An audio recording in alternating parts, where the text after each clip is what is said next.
Kevin Stefanski made a very strong case today for Myles Garrett for Defensive Player of the Year. He gave a very long answer.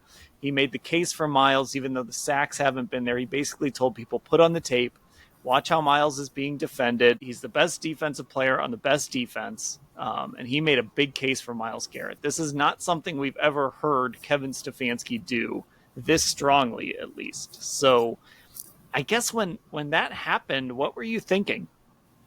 Well, my first thought was that even if he had not been asked about Myles Garrett per se, that he was going to try to use that tactic somehow, some way of making sure he was able to get up on his soapbox and give Myles Garrett this praise, this bump that he felt that he needed. And, I kind of understand where he's coming from, because if you do watch the games very closely, like we do, of course, you do see that he is getting mugged and held consistently. He's always been double teamed, but it almost seems like the holding, the blatant holding has gotten worse this year. A big part of the problem right now is the fact that he is in the midst of a career-long 4-game sackless streak.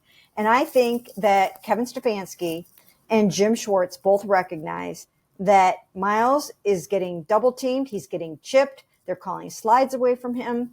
They are doing everything they possibly can to keep Myles from wrecking the game. And I think they want him to know just how much they appreciate his efforts, even though it's not showing up in the sack column.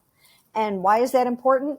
Well, unfortunately, it's important because those sacks generally get you the most attention for NFL Defensive Player of the Year. And Kevin was trying to take it away from that today and just say, no, he's the NFL Defensive Player of the Year, even though he's getting held, even though he's getting double teamed. And he is getting double teamed more than anybody else in the NFL, according to ESPN's analytics.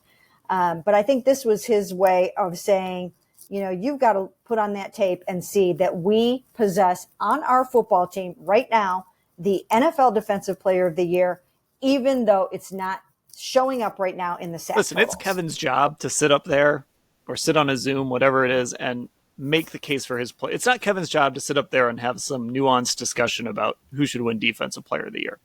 It's Kevin's job to say, my guy should win Defensive Player of the Year, and this is why.